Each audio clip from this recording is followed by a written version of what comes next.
you can kind of like, if you understand the bias, you can also use it to your advantage, kind of like the bias. For instance, the confirmation bias. Mm-hmm. If you, for instance, go for a run every day, you kind of like become the kind of person that go for a run, and Yeah, that kind of like, you're like, okay, that's part of the confirmation. Like, yeah, I'm this person, this is who that's I am, so and true, that's man. that's you can like hack it, right? And Well, then welcome, guys, to the third episode of the Value Hunt podcast. And today we are here with one of my main inspirations for starting this YouTube channel, and I'm very, very excited to to present my guest, Julio. He is the host and main creator of the YouTube channel PickingNuggets, which is just amazing. Make sure to check it out because he delivers very high quality lessons from one of the best, from the best people really that you can learn, from Monish Pabrai to many other great thinkers of our time. So make sure to check it out. But today we will learn more about him, and please let me know if I got something wrong, or if you want to add anything, please go for it. for sure. No, it's perfect. I'm very grateful to be here and talk to you. And I think it's very inspiring that you're so young, but nevertheless, you know about all these people that also, I think we have so many like heroes or inspirations that we share in common. And that for me changed a lot my life, like maybe for me it was like 3 years ago since I discovered a lot of these people. And so probably when I was 24, 23 year old, more or less. Yeah. But you were like 17, right, when you discovered all of them, or maybe earlier, I don't know.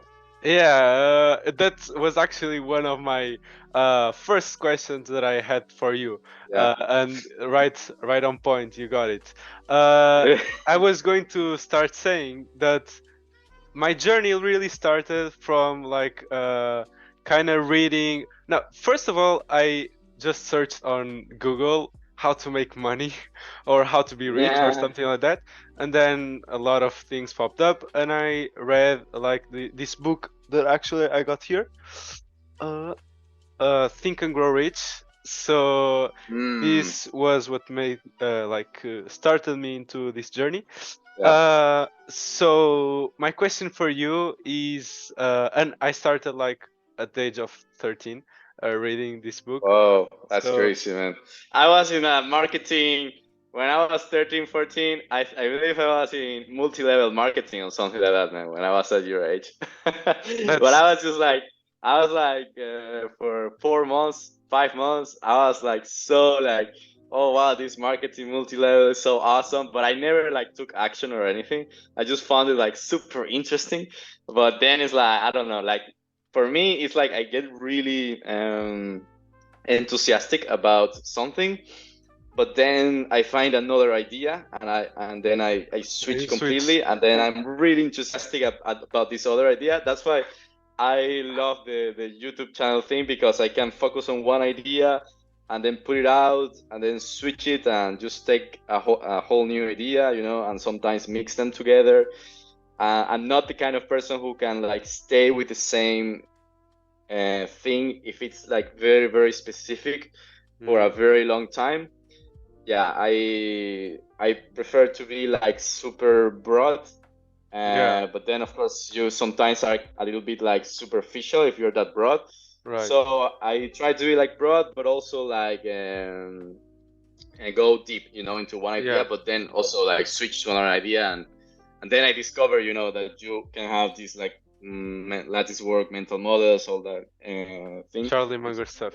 yeah, exactly, exactly. It was kind of like the overarching thing, about having these little ideas Man, that's so all over the true. place. That's so true. And I noticed that so much now that I started my YouTube channel, because like I'm just randomly in the gym and I get one idea about an investing video that has nothing to do with the gym, or whatsoever, and it's just amazing. I think that we really found something that enables us to kind of be broad, as you mentioned, but at the same time, it forces us to kind of go deep on some things, because you can't be Yeah. 1 kilometer wide and 1 inch deep. So that's Yeah, one yeah, of yeah, the. yeah. But yeah, now that we we actually got many ideas through, I was going to ask you the first Oh question, yeah, for sure. Go which ahead. is, what was the single thing that got you started? Like the first thing that Yeah. got you on this journey to start kind of learning from these great mentors that we now learn from. Yeah, so I think well, I definitely started on the pandemic. I think it was at first I wanted to learn to invest because my stepdad, he's like investing, you know, in the stock market, and you know, he was saying to me, this was like a year before I started, you know, I discovered all this, and he was, you know, telling me that he just basically does nothing, you know, he makes money, you know, from because he was already like 60, 70 years old, Right. and he gets, you know, just the money that is working Right. for him with his capital, you know. So I got really curious about it. Then also my brother-in-law, he gave me a book about I think the name of the book is kind of a little bit cheesy. Than the title, I think it's something like either it's not a One very of the famous book. classics. Okay. It's not one of the classics. Definitely not one of the classics. It's something about ETFs and Ah, okay. basically, Ah, yeah. yeah, I think I making just got. a portfolio of ETFs. Man, don't worry. Then you just text me the book and I'll add a Ah, picture, yeah. a big ass picture. Okay, if I can find it. But Yeah, yeah. something about how to be a millionaire with no gimmicks and build a portfolio of ETFs, you know, and I see. all those concepts That's were better kind than of new trading. to me. I didn't know. Yeah, probably. Unless you're you have a secret sauce in the trading, unless you have something like Yeah, that, it's better than to follow one of the things about trading. Like, I yeah. think like in trading, you need to have like, I guess, kind of like a secret, like Right. your own thing, because otherwise it's just competed away. You know, Yeah. you can't really like learn. I don't know, like the established formula, you know, on Right. how to get rich. Like in the book, you know, from Peter Thiel, Zero to One, he that like the first thing he says is like, and in this book you will not find any formula on how to be successful, how to get rich, because and that's the thing about entrepreneurship, or you know, make or overall getting rich, that you need to get kind of like a you need to discover a secret, right? Something that is not commonly known, you know, by most people, and it's a valuable secret, right? It's not just that it's a secret, but it's a secret that is truth, and it's valuable, you know, and people with uh, will like it, you know, like would buy from it, you know. Also, Yeah. Nassim Taleb has also something similar about in one of his books, you know, because I'm reading his Inserto, which is like the Mm, collection of all the yeah. books. Yeah. Yeah. So it was something about that, but I'm digressing a little bit. Anyways, yeah, Yes. the first Yeah. book. Okay. So the yeah. So I wanted to start, you know, to learn how to invest, and I discovered. So okay, first I started with an MIT finance Okay. course. Right. Right. Uh, On Coursera? yeah. No, not on Coursera. I think it's also on Coursera, but I saw it on YouTube, you know, because I Okay. love YouTube. I Yeah. already love YouTube by at that date, you know, and I just watched the whole playlist from the MIT course where something, yeah, and then I discovered another course from NYU University Mm-hmm. with Aswath Damodaran. Yeah. The Probably Dean of heard about it. Valuation? Yeah. And so I did the whole, I think it was valuation. Yeah, the valuation course. Okay. He has a whole valuation course in YouTube, which is basically he filmed it, you know, on one of his Yeah. university courses. He filmed it, so I watched all of that. and then probably the YouTube algorithm Yeah. understood that I'm very passionate right now about investing, whatever. So it fed me a video of Monish Pabrai. I was like curious about it. First, I Mm, was like, "Oh, Monish Pabrai, what's this guy about?" But then the first video it was from Harvard, so I okay. probably clicked on the video because of the Harvard Yeah. name At behind, first, because it's like Monish. Harvard. Okay. Yeah. At first, Yeah, yeah. Monish kinda looks. He doesn't look like a rich guy at all. Suspicious. Yeah. Yeah. He looks Yeah, kind of he suspicious at first. looks suspicious. He's super like serious until you get his humor. Yeah. At And the the beginning, I was like, I and the cannot mustache. figure out this guy. I can't figure out this guy. But it's probably because he's so sincere. He's Yeah. not apparenting like anything. That you're like that it's like he's so like such an Yeah. unusual guy. That you're like something is like going on here. But Yeah. then after after I watched like 5 videos of him, I was like, okay, I have no doubts that this guy is like Is the real completely thing. like honest. Exactly. And then he started mention people. He Mm. mentioned Guy Spear. He mentioned, of course, Warren Buffett. Of course, Charlie Munger. So I start digging on these people as well. Right. I bought the book of Charlie Munger, and well, For it was Charles? written by, yeah, for Charlie's Almanac, written Oh, I by envy you. what's the one? Yeah, but now I gave the book now to my brother-in-law, and now I want to take it back to take Yeah, you to should. read it again. Yeah, but yeah, so I got this book, and that led to another thing, and then the funny thing is that the thing that led me also to Naval was Guy Spear, because Mm. he shared a screenshot of his most listened podcast on Spotify. Oh, And number one, I saw something that said Naval, and I was like, what is this? Like this something about the Marine Corps or something like that, because okay. Naval sounds like Marine Corps, at least Yeah, right, in right. In Spanish. Spanish, yeah, in Spanish. Spanish sounds like, yeah, something like Marines, something like that. So I was so curious, and I went there, and there was the 3 hour video on Mm-hmm. YouTube, probably also in Spotify and other places, about how to get rich. So I Okay. started with that, and after that, I was like, man, this is so crazy, man. Like, he just broke my entire head, man. And then just listen many times that same video, and then I read his famous thread, "How to Get Rich Without Getting Uh-huh. Lucky," Yeah. and then other videos of him, and then I fall in love with all his content. And then Naval led me to Nassim Taleb, which I also fell in love with all of his ideas.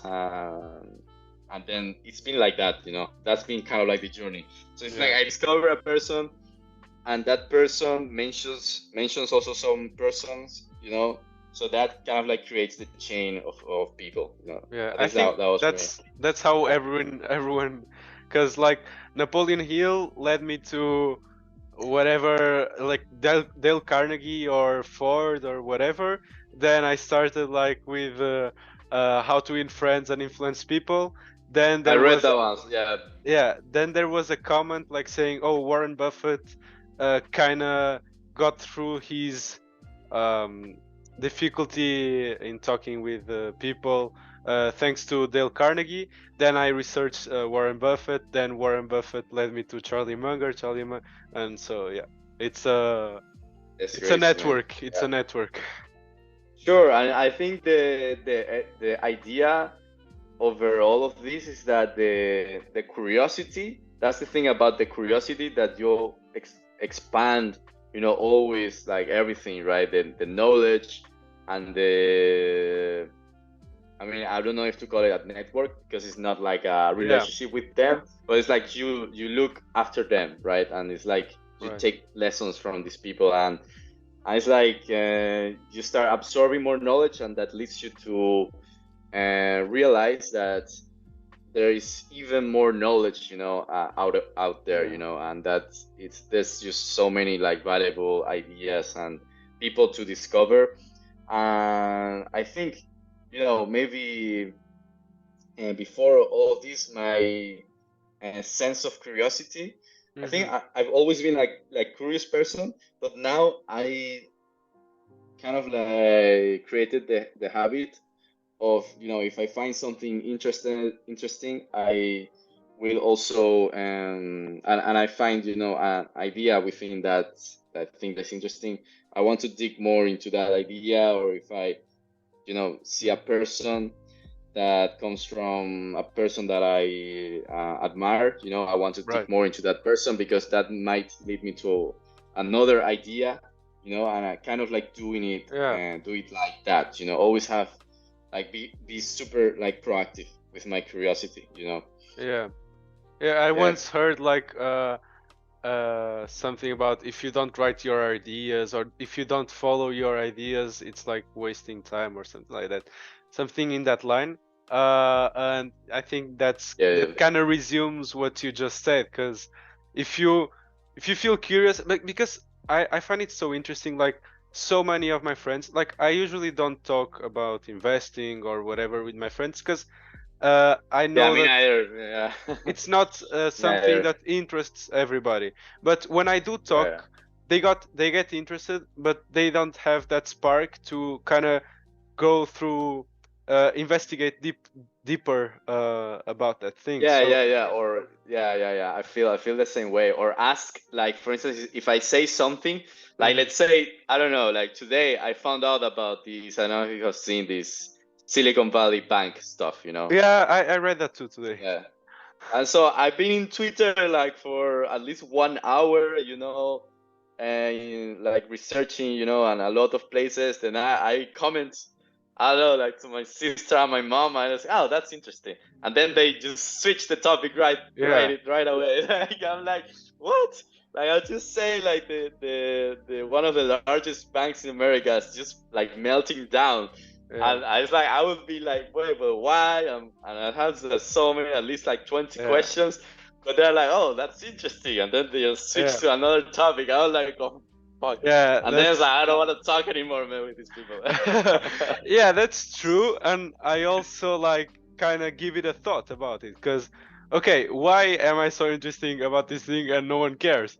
But then I realized that other people also want to talk about other things that I just don't give a. Yeah, So yeah, yeah. Me too. Yeah, so exactly. it's like about tolerance, I think. Like everyone has their Sure. own curiosity, so it's okay when someone just doesn't care. So that's it. Yeah, yeah, yeah, yeah. Yeah. One follow-up question Yeah. that I kind of been thinking about. It's like uh, you now have this, let's say, network of people you look up to, and they Yep. have so many ideas. Some are good, some maybe are not so good, and some contradict themselves. Like Yeah. someone says it's like it's not a science, so okay, you should do this to be successful. Then someone says like, oh, you have to be super determined, super consistent and stuff. And then Nassim Taleb says, "Oh, I've been inconsistent all my life and I'm successful." So, how do you kind of? My question is, in simple The words, cognitive dissonance that this produce. How do yeah, I deal with the how cognitive how dissonance do that this you produce? deal with this kind of stuff? Because I Mm.